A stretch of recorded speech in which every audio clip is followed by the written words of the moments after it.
ছেলে কানান কিংবা তার স্ত্রী, তারা কিন্তু নূহ আলাইহিস সালামের প্রতি ঈমান আনেনি।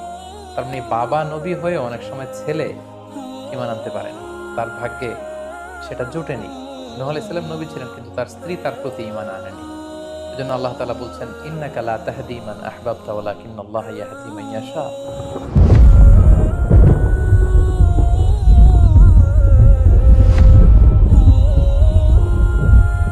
আসসালামু আলাইকুম ওয়া রাহমাতুল্লাহি ওয়া বারাকাতুহু। নাহমাদুহু ওয়া নুসাল্লি আলা রাসূলিহিল কারীম। আম্মা বা'দু ফাআউযু বিল্লাহি মিনাশ শাইতানির রাজীম। বিসমিল্লাহির রাহমানির রহিম। নূহ আলাইহিস সালাম আউয়ালু রাসূলিন বুইসা ইলা আহলিল আরদ। সাইয়েদনা আদম আলাইহিস সালাম এবং ইদ্রিস আলাইহিস সালামের পরে আল্লাহ তাআলা নূহ আলাইহিস সালামকে পৃথিবীর সর্বপ্রথম রাসূল করে এই পৃথিবীতে প্রেরণ করেছেন। এবং আল্লাহ তাআলা ওনাকে বলেছেন আবদান শাকুরা, মানে হচ্ছে অ্যান অবিডিয়েন্ট সার্ভেন্ট অফ আল্লাহ। আল্লাহ তাআলার একজন কৃতজ্ঞ বান্দা হিসেবে আল্লাহ তাআলা কালামুল্লাহ মাজিদে নূহ আলাইহিস সালামকে এই উপাধি দিয়েছিলেন। পাশাপাশি তিনি হচ্ছেন উলুল আজমি মিনার রসুল, অর্থাৎ 5 জন নবীকে আল্লাহ তাআলা কুরআনুল কারীমে দৃঢ় প্রত্যয়ী বা দৃঢ়চেতা রাসূল হিসেবে ঘোষণা করেছেন। নূহ আলাইহিস সালাম হচ্ছেন তাদের মধ্য থেকে অন্যতম। সাউদার্ন ইরাকের একটি শহরে, যেটি কুফা শহরের নিকটবর্তী একটি শহর, এমন একটি শহরে আল্লাহ তাআলা নূহ আলাইহিস সালামকে নবী হিসেবে প্রেরণ করেছিলেন। সাইয়েদনা আদম আলাইহিস সালাম থেকে শুরু করে নূহ আলাইহিস সালাম পর্যন্ত টানা 1000 বছর পর্যন্ত পৃথিবীতে শিরকের সূচনা বা উৎপত্তি হয়। বেসিকলি নূহ আলাইহিস সালামের জামানাতেই এই পৃথিবীতে সর্বপ্রথম শিরকের সূচনা হয়েছিল। ইবলিস শয়তান সর্বপ্রথম নূহ আলাইহিস সালামের জামানার যে কওমের লোকেরা, তাদের কাছে শিরকের ইন্ট্রোডিউস করেছিল। তাদের সময়ে 5 জন আল্লাহওয়ালা ব্যক্তি ছিল। তাদের ইন্তেকালের পরে শয়তান সেই জনগোষ্ঠীর লোকদের কাছে এসে বলল, তোমরা এই সমস্ত কি ইবাদত করছো? তোমাদের পূর্বপুরুষেরা যেমনভাবে আল্লাহ তাআলার কাছে ইবাদত করে নিজেদেরকে সঁপে দিয়েছিল, তার সামনে তো তোমাদের ইবাদত কিছুই নয়। তোমরা একটা কাজ করো, তোমাদের 5 জন আধ্যাত্মিক পুরুষ বা আল্লাহর প্রিয় বান্দাদের 5টি মূর্তি তৈরি করে তোমরা তোমাদের ইবাদতগাহের পাশে রাখো। বলে তাদের চেহারা দেখলে তাদের বেশি বেশি ইবাদতের কথা তোমাদের স্মরণ হবে এবং তোমরা আল্লাহ তাআলার ইবাদত করার ব্যাপারে বেশি আগ্রহী হবে। তারা এই শয়তানের মুখরোচক চমৎকার এই কথা শুনে তাদের শ্রেষ্ঠ 5 জন সন্তান বা আল্লাহওয়ালা 5 জন ব্যক্তির 5টি মূর্তি তৈরি করে তাদের ইবাদত গাহের ভেতরে তারা স্থাপন করলো। এবং আসলেই তারা যখন এই 5 জন ব্যক্তিদের মূর্তির দিকে তাকাতো, তাদের আল্লাহ তাআলার ইবাদতের কথা তাদের স্মরণ হতো, ফলে তারা আল্লাহ তাআলার বেশি বেশি ইবাদত করতে লাগলো। এই জেনারেশন এভাবেই বেশি বেশি আল্লাহ তাআলার ইবাদতের মধ্য দিয়ে তারা পার করতে লাগলো। কিন্তু পরবর্তী জেনারেশন যখন আসলো, শয়তান তাদের কাছে এমনভাবে কুমন্ত্রণা বা টেম্পটেশন দিল, ফলে ওই প্রজন্ম তারা আল্লাহ তাআলার এক আল্লাহর ইবাদতকে ভুলে গিয়ে এই 5 জন শ্রেষ্ঠ আল্লাহর ওয়ালির মূর্তির সামনে দাঁড়িয়ে সেখানেই তারা মানত করতে শুরু করলো এবং এক আল্লাহর ইবাদত বাদ দিয়ে সেই মূর্তিগুলোর ইবাদত শুরু করে দিল। এভাবেই সাইয়েদনা নূহ আলাইহিস সালামের জামানাতে সর্বপ্রথম শিরকের সূচনা হয়। পবিত্র কালামুল্লাহ মাজিদে আল্লাহ তাআলা এই ঘটনাটি এভাবে উল্লেখ করেছেন যে নূহ আলাইহিস সালামের জামানায় যারা নেতৃত্ব স্থানীয় ছিল, তারা সাধারণ লোকদেরকে উদ্দেশ্য করে বলতো, ওয়াকালু লা তাযারুন্না আলিহাতাকুম ওয়ালা তাযারুন্না ওয়াদ্দান ওয়ালা সুওয়াআ ওয়ালা ইয়াগুসা ওয়া ইয়াউকা ওয়া নাসরা। অর্থাৎ আমাদের যে 5 জন বিখ্যাত ব্যক্তি, তাদের নাম ছিল ওয়াদ্দান, সুওয়াআন, ইয়াগুস, ইয়াউক এবং নাসর। তোমরা এদের ইবাদত ছেড়ে দিও না, বরং তোমরা এদের উপাসনা করতে থাকো। বলে এই আয়াত প্রমাণ করে যে নূহ আলাইহিস সালামের জামানাতে সর্বপ্রথম শিরকের উৎপত্তি হয়েছিল। কিন্তু নূহ আলাইহিস সালাম তার জাতিগোষ্ঠীর কাছে এক আল্লাহর দাওয়াত দিয়ে যেতে লাগলেন। তিনি বলতে আরম্ভ করলেন, ইয়া কওমি আবুদুল্লাহ মা লাকুম মিন ইলাহিন গায়রুহু আফালা তাত্তাকুন। হে আমার জাতিগোষ্ঠীর লোকেরা, হে আমার জনগোষ্ঠীর লোকেরা, তোমাদের কি হলো? তোমরা কেন এক আল্লাহর ইবাদত করছো না? তোমরা কি আল্লাহকে ভয় পাও না? এবং তিনি বললেন যে আল্লাহ তাআলা আমাকে তার বাণী বাহক হিসেবে, প্রেরিত রাসূল হিসেবে তোমাদের কাছে পাঠিয়েছেন। এই যে আমি তোমাদেরকে তাওহীদের বা এক আল্লাহর ইবাদতের দিকে দাওয়াত দিচ্ছি, এজন্য তো আমি কোনো পারিশ্রমিক তোমাদের কাছে চাচ্ছি না, বরং তোমরা যেভাবে শিরক করে যাচ্ছ, এক আল্লাহ ছাড়া মূর্তির পূজা করে যাচ্ছ, ইন্নী আখাফু আলাইকুম আযাবা ইয়াউমিন আযীম, আমি তোমাদের উপর কঠিনতম আযাব আসার আশঙ্কা করছি। সো তোমরা শিরক ছেড়ে দিয়ে, মূর্তি পূজা ছেড়ে দিয়ে, পৌত্তলিকতা ছেড়ে দিয়ে এক আল্লাহ তাআলার ইবাদতের দিকে ফিরে আসো। নূহ আলাইহিস সালাম যখন তার জাতিগোষ্ঠীর লোকদের কাছে তাওহীদের দাওয়াত বা এক আল্লাহর ইবাদতের দাওয়াত দেয়া শুরু করলেন, তার জাতির লোকেরা, তার কওমের লোকেরা নানা ধরনের টাল বাহানা, অজুহাত এবং বিভিন্ন ধরনের যুক্তি তারা স্থাপন করতে শুরু করলো। তাদের প্রথম যুক্তি ছিল যে, হে নূহ, কেন আমরা তোমার দাওয়াতে সাড়া দেব? কারণ সমাজের নিম্ন শ্রেণীর লোকেরা হচ্ছে তোমার অনুসারী। আরাযিলুনা বাদিয়ার রাই ওয়ামা নারাকা ইত্তাবাআকা ইল্লা আল্লাযীনা হুম আরাযিলুনা বাদিয়ার রাই। কারণ আমরা দেখতে পাচ্ছি সমাজের লো ক্লাসের যারা লোকজন, নিম্ন শ্রেণীর লোকজন, নিম্ন পেশার লোকজন, এরাই হচ্ছে তোমার ফলোয়ার। তোমরা আগে এই সমস্ত লোকদেরকে তোমার আশপাশ থেকে সরাও, তখন আমরা তোমার এ দাওয়াতকে গ্রহণ করব। তাদের আরো একটি যুক্তি ছিল যে, তুমি এই নিম্ন শ্রেণীর লোকদেরকে নিয়ে সমাজে ইনফ্লুয়েন্সিয়াল হতে চাচ্ছ। ইয়াতাফাদ্দালু আলাইকুম, এই নূহ হচ্ছে জেলে সমাজ, কৃষক সমাজ, এই সমস্ত নিম্ন শ্রেণীর লোকদেরকে নিয়ে এই সমাজের মধ্যে একটা ইনফ্লুয়েন্স ক্রিয়েট করে সে আমাদের উপর সুপিরিয়র হতে চাইছে। এটা ছিল তাদের আরেকটা যুক্তি। তারা আরো বলতো যে, আগে যদি এই নিম্ন শ্রেণীর লোকদেরকে তোমার কাছ থেকে তুমি তাড়িয়ে দাও, তাহলে আমরা তোমার উপর বিশ্বাস স্থাপন করতে পারি। নূহ আলাইহিস সালামের এই কথার জবাবে তিনি বলেছিলেন, ওমা আনা বিতারিদিল্লাযীনা আমানু, অর্থাৎ যারা আল্লাহ তাআলার উপর বিশ্বাস স্থাপন করেছে, যদিও তারা নিম্ন শ্রেণীর হয়ে থাকে, কি করে আমি তাদেরকে তাড়িয়ে দিতে পারি? তাদের আরো একটি যুক্তি ছিল যে, তুমি আমাদের মতো মানুষ, দেখতে তো তুমি আমাদের মতো মানুষ, তুমি খাচ্ছ, যাচ্ছ, ঘুমাচ্ছ, ঘুরে বেড়াচ্ছ, বাজারে যাচ্ছ, ক্রয় বিক্রয় করছো, আমাদের মতো মানুষ হয়ে তুমি কেমন করে রাসূল হতে পারো? তুমি যে রাসূল, কি করে আমরা বিশ্বাস করব? কেন আকাশ থেকে ফেরেশতারা এসে বলে দিয়ে যায় না যে তুমি রাসূল? তাহলে তো আমরা ফেরেশতাদেরকে দেখলে আমরা আস্থা পেতে পারি এবং নিশ্চিত হতে পারি যে আসলেই তুমি আল্লাহর পাঠানো রাসূল। এবং তারা পাশাপাশি আরো বলতো যে, আমাদের পূর্বপুরুষরা তো এই সমস্ত মূর্তিরই পূজা করেছে, তাহলে কি তুমি বলতে চাইছো এরা ভ্রান্ত ছিল? সর্বশেষে তারা বলতে আরম্ভ করলো যে, নূহ, তুমি হচ্ছে মিথ্যাবাদী, পাগল এবং ভ্রান্ত, আমরা আমাদের অবস্থানে অটল থাকব। এভাবে সাইয়েদনা নূহ আলাইহিস সালামের তাওহীদের যে দাওয়াত তিনি তার সমাজে ছড়িয়ে দিচ্ছিলেন, তারা ডিরেক্টলি এই একত্ববাদের দাওয়াতকে তারা প্রত্যাখ্যান করলো, রিজেক্ট করলো। কিন্তু নূহ আলাইহিস সালাম তিনি হাল ছাড়েননি। তিনি টানা 950 বছর তার জাতিগোষ্ঠীর লোকদের কাছে তিনি এক আল্লাহর দাওয়াত দিয়ে যেতে লাগলেন। কালামুল্লাহ মাজিদ আমাদেরকে জানাচ্ছে, ওয়ালাকাদ আরসালনা নূহান ইলা কওমিহি ফালাবিসা ফীহিম আলফা সানাতিন ইল্লা 50 আমা। তিনি 1 বছর, 2 বছর, 10 বছর, 20 বছর নয়, টানা 950 বছর তিনি লাগাতার কন্টিনিউয়াসলি তার কওমের লোকদের কাছে তিনি এই তাওহীদের দাওয়াত দিয়ে যেতে লাগলেন। এবং তিনি দিন রাতকে এক করে টায়ারলেসলি, রেস্টলেসলি তিনি তার জাতিগোষ্ঠীর কাছে এই একই দাওয়াত দিতে লাগলেন। তিনি বলছেন যে, রব্বি ইন্নী দাআউতু কওমি লাইলা ওয়া নাহারা, হে আল্লাহ, দিন রাত তো আমি চেষ্টা করে গেলাম, তাদেরকে তাওহীদের দাওয়াত দিলাম, কিন্তু তারা আমার কথা শুনছে না। ওয়া ইন্নী কুল্লামা দাআউতুহুম লিতাগফিরা লাহুম জাআলু আসাবিআহুম ফি আযানিহিম। এর মানে হচ্ছে, আল্লাহ, আমি যখনই তাদেরকে দাওয়াত দিতাম, তারা তাদের আঙ্গুলগুলো তাদের কানের ভেতরে ঢুকিয়ে রাখতো, যাতে করে আমার তাওহীদের কথা তাদের শুনতে না হয়। এবং ওয়াস্তাগশাউ সিয়াবাহুম ওয়া আসররু ওয়াস্তাকবারু ইস্তিকবারা, তারা আমাকে দেখলেই চাদর দিয়ে তাদের মুখ পেঁচিয়ে রাখতো, যাতে করে আমার কথাগুলো তারা শুনতে না পায়। সুম্মা ইন্নী দাআউতুহুম জিহারা। আমি, নূহ আলাইহিস সালাম বললেন, আল্লাহ, আমি দাওয়াতি কাজ করার কোনো মাধ্যমই তো বাকি রাখিনি। আমি প্রথমে পার্সন টু পার্সন আমি প্রাইভেটলি দাওয়াত দিতাম। এটা যখন তারা অস্বীকার করলো, আমি তখন পাবলিক দাওয়াত দেওয়া শুরু করলাম। আমি তাদের বড় গ্যাদারিংসে, বিভিন্ন ফেস্টিভ্যালে যে তাদেরকে এই দাওয়াতের কথা শোনালাম, কিন্তু তারা প্রত্যাখ্যান করেছে। সুম্মা ইন্নী আ'লানতু লাহুম ওয়া আসরারতু লাহুম ইসরারা। অর্থাৎ এই আয়াত থেকে বোঝা যাচ্ছে যে, নূহ আলাইহিস সালাম দাওয়াত দেওয়ার বা বাণী বাহকের যে কাজ, এই গুরুদায়িত্ব পালনে কোনো ধরনের প্রক্রিয়া তিনি বাদ রাখেননি। তিনি দিনে রাতে, তিনি প্রাইভেটলি, তিনি পাবলিকলি, তিনি উৎসাহ প্রদানের মাধ্যমে, জান্নাতের সুসংবাদ দেওয়ার মাধ্যমে, কিংবা জাহান্নামের ভয় দেখানোর মাধ্যমে নানাভাবে তার জাতিগোষ্ঠীর কাছে আখিরাতের কথা, আখিরাতে আল্লাহ তাআলার সুপ্রিম কোর্টের কাঠগড়ায় দাঁড়িয়ে জবাবদিহিতার কথা, এক আল্লাহর একত্ববাদের কথা, এই দাওয়াতগুলো তিনি দিয়ে গিয়েছেন।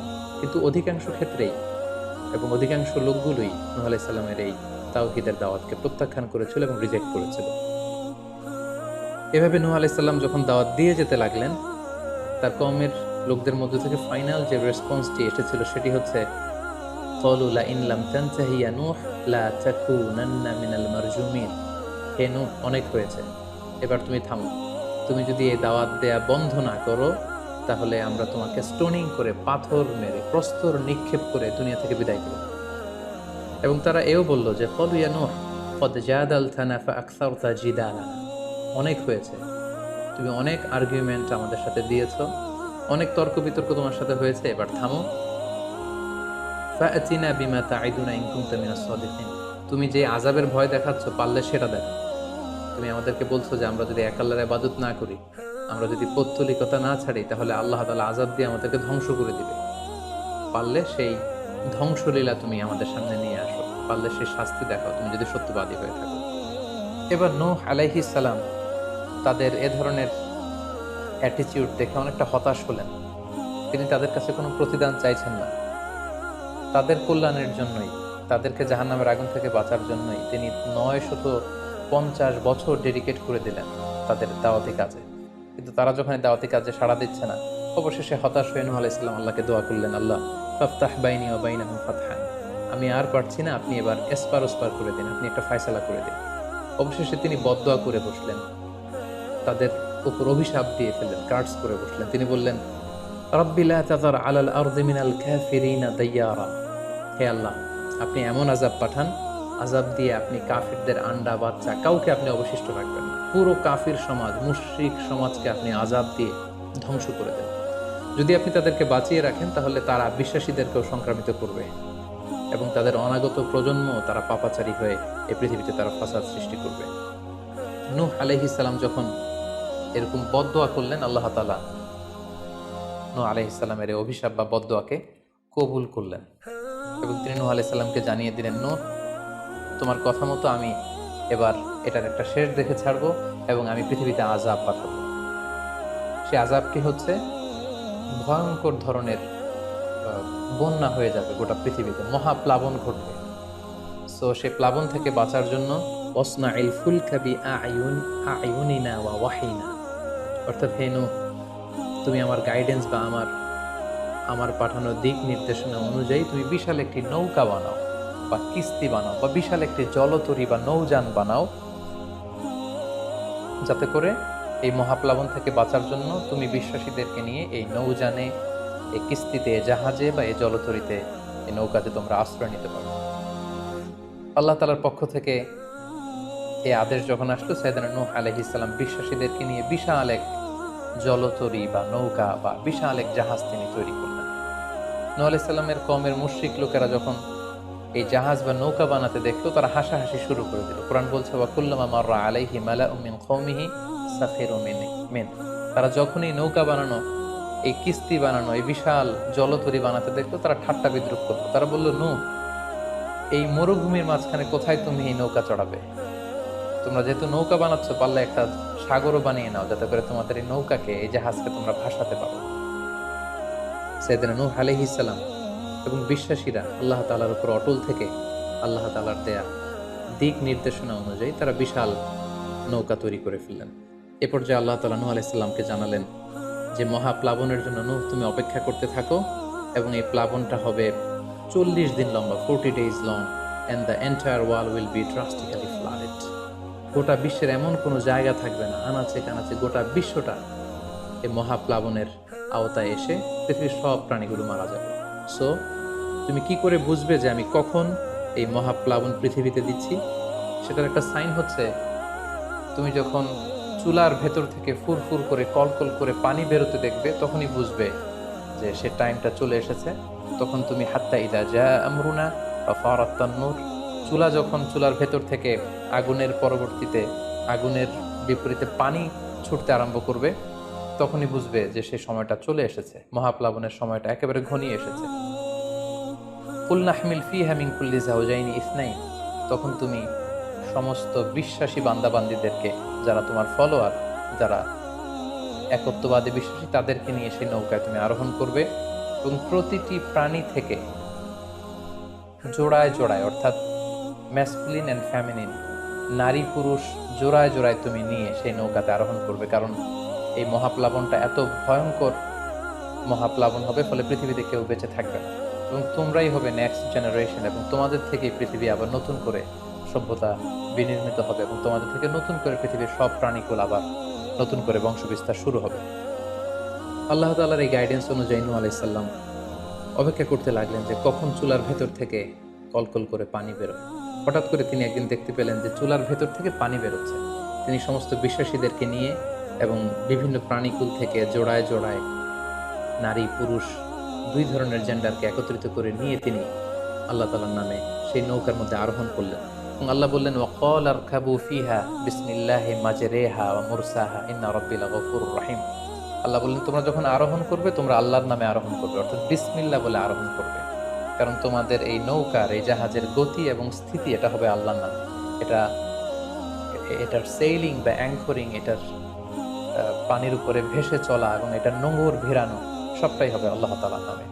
এবং আল্লাহ তাআলার আদেশ অনুযায়ী নূহ আলাইহিস সালাম সবাইকে নিয়ে সেই নৌকায় আশ্রয় নিলেন। কোরআন আমাদেরকে জানাচ্ছে, ওহিয়া তাজরি বিহিম ফি মাউজিন কাল জিবাল। গোটা বিশ্বব্যাপী এমন ভয়ঙ্করভাবে আকাশ থেকে ঝুম বৃষ্টি নাজিল হলো, জমিন তার ভেতরে থাকা পানিগুলোকে উপরে উদ্গীরণ করে দিতে লাগলো। উপর থেকে পানি, নিচ থেকে পানি, ফলে গোটা বিশ্বে এক মহাপ্লাবনের পরিস্থিতি তৈরি হলো। এবং সেই ভয়ঙ্কর প্লাবনের মধ্যে, সেই ঝড় ঝাপটার মধ্যে, সেই পানির মধ্যে নূহ আলাইহিস সালামের সেই কিস্তি বা সেই জলতরী বা সেই নৌকা ভাসতে লাগলো। কোরআন বলছে যে ফি মাউজিন কাল জিবাল, বিশাল পাহাড় সম ঢেউয়ের মধ্যে নূহ আলাইহিস সালামের তরী আল্লাহর নামে ভাসতে আরম্ভ করলো এবং আল্লাহর নামে নূহ আলাইহিস সালাম সেই তরী ভাসিয়ে দিলেন।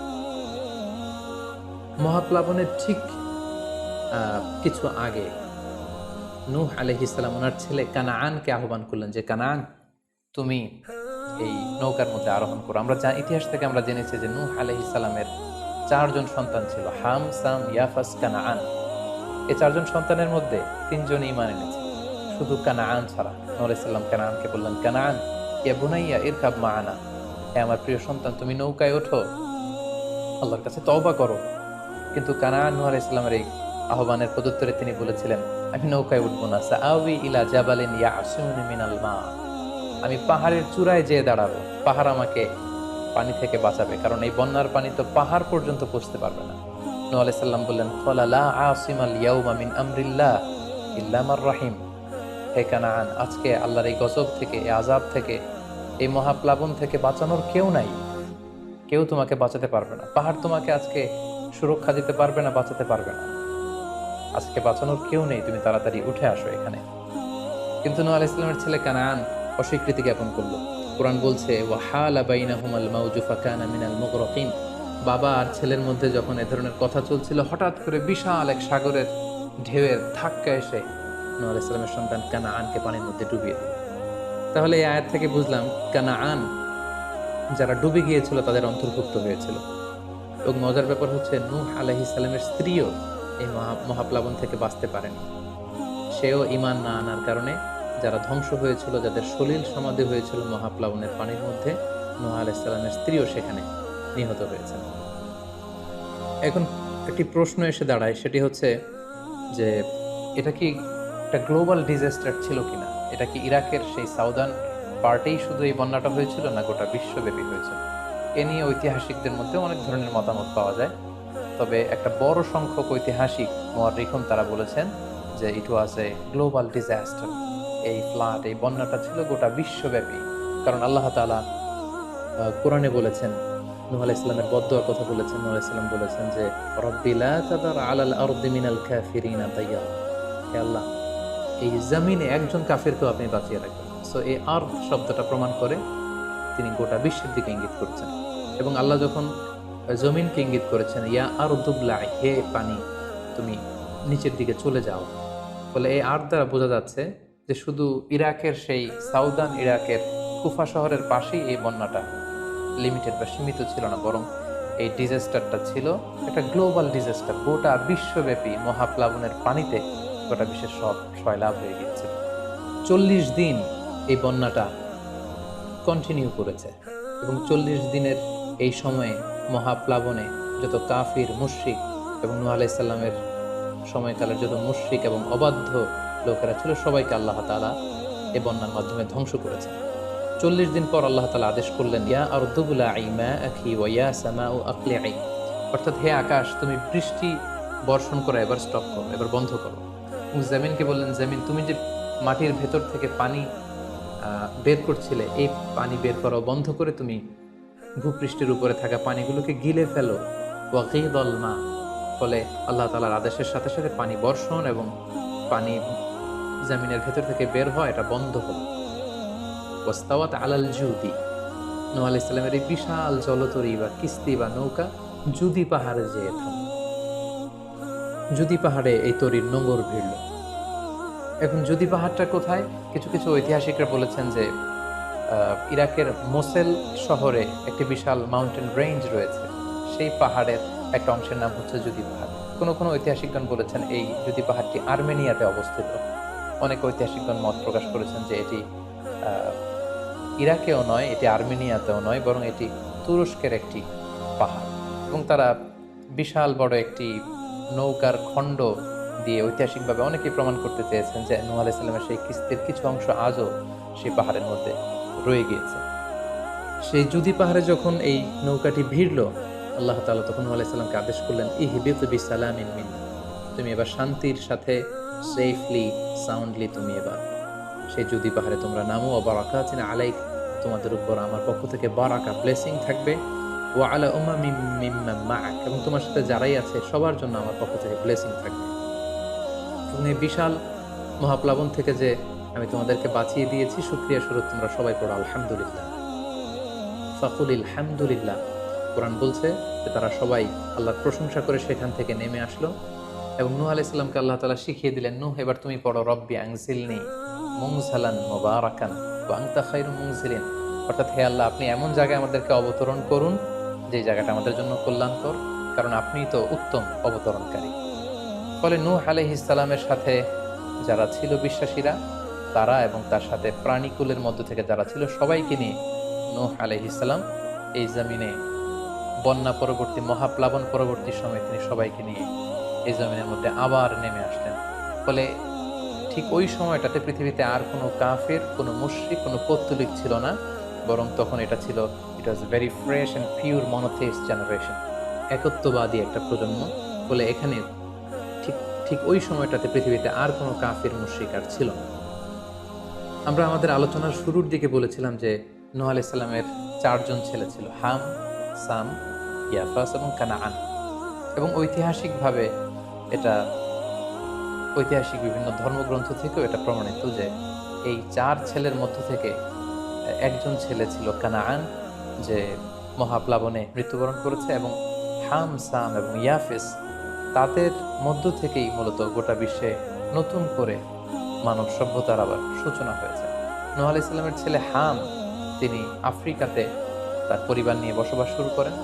এবং ওনার ছেলে সাম, যেখান থেকে সেমাইটিক শব্দটি আমরা বলে থাকি, ওনার ছেলে সাম তার আত্মীয় স্বজন এবং তার বংশধরদেরকে নিয়ে ধীরে ধীরে মধ্যপ্রাচ্য বা দূরপ্রাচ্যের এই এরিয়াতে পরবর্তীতে তারা বসবাস শুরু করেন।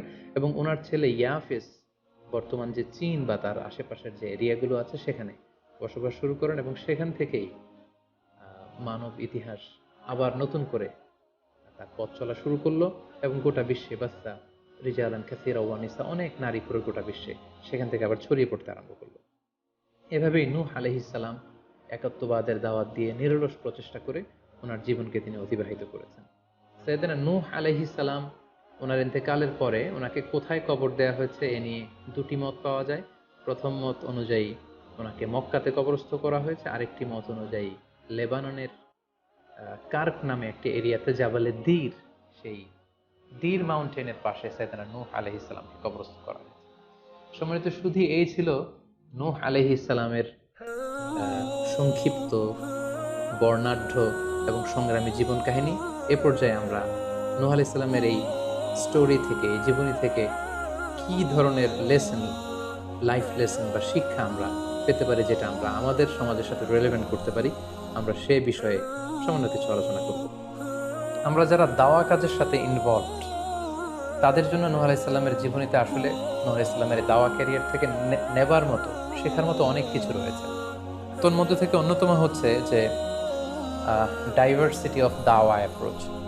আমরা জানি যে আমরা যারা আল্লাহ তাআলার এই কথাগুলো, কোরআন সুন্নাহর এই মেসেজগুলো পৌঁছে দিচ্ছি, আমরাও কাইন্ডা বাণীবাহকের কাজ কিন্তু আমরা করছি। যেহেতু নবীরা নেই, তাদের অনুসৃত পথকে আমরা ধারণ করে তাদের কথাগুলো আমরা পৌঁছে দিচ্ছি।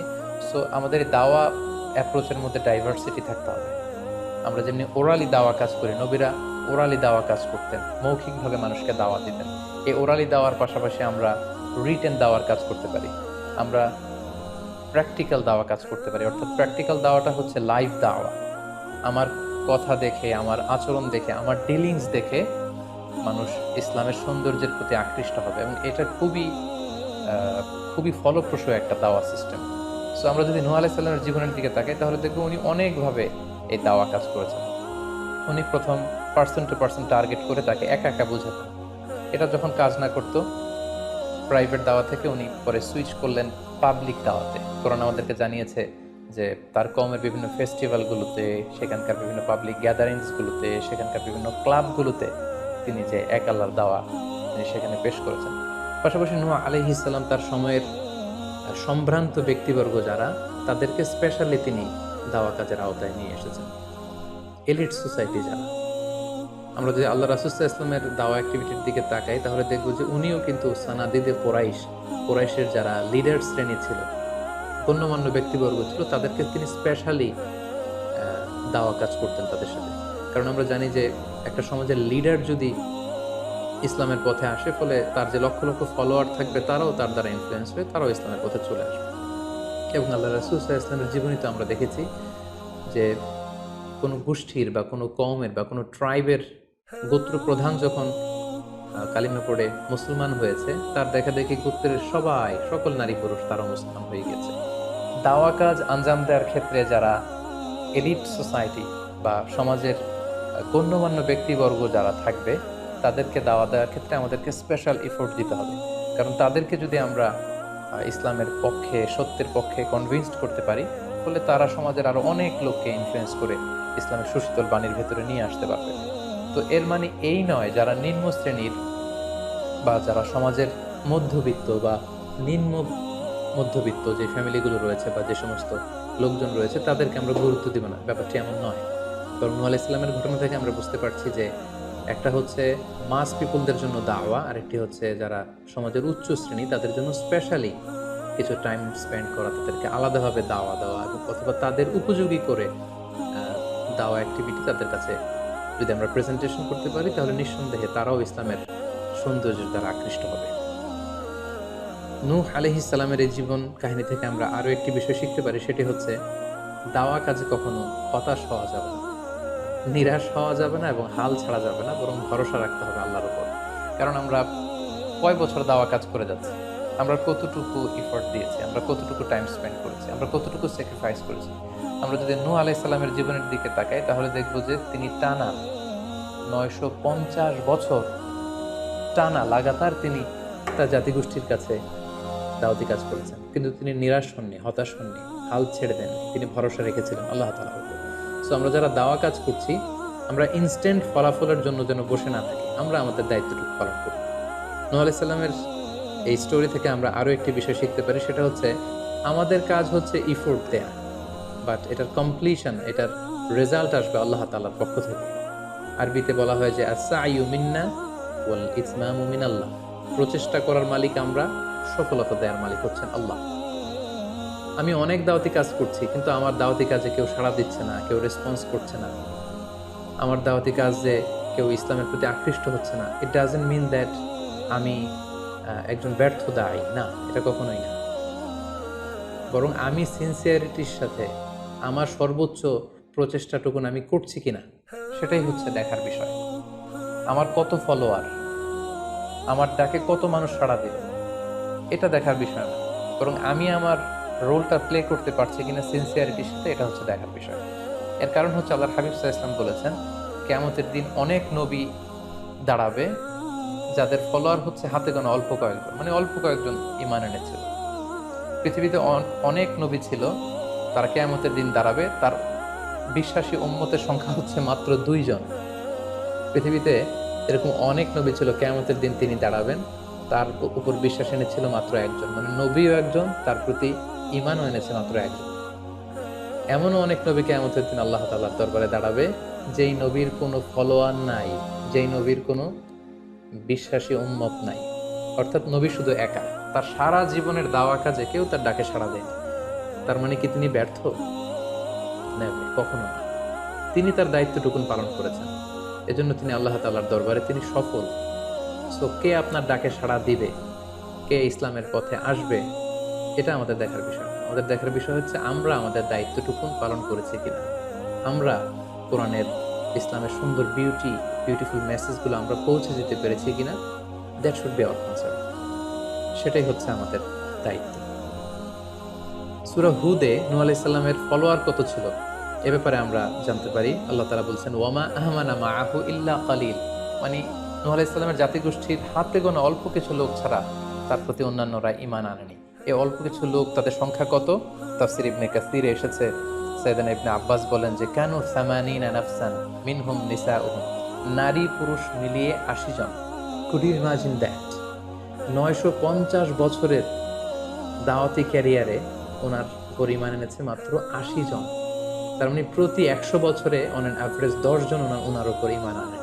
কিন্তু উনি হচ্ছেন উলুল আজমি মিনার রসুল, এই মহাবিশ্বের 5 জন শ্রেষ্ঠতম নবীদের মধ্যে থেকে তিনি হচ্ছেন অন্যতম। তো আমাদেরকে দেখতে হবে আমরা আমাদের দায়িত্বটুকুন পালন করছি কিনা। কতজন আমাদের ডাকে সাড়া দিল, কতজন আমাদের ফলোয়ার হলো, কতজন ইসলামের পথে আসলো কে আসলো না, সেটা আল্লাহ তাআলা নির্ধারণ করবে।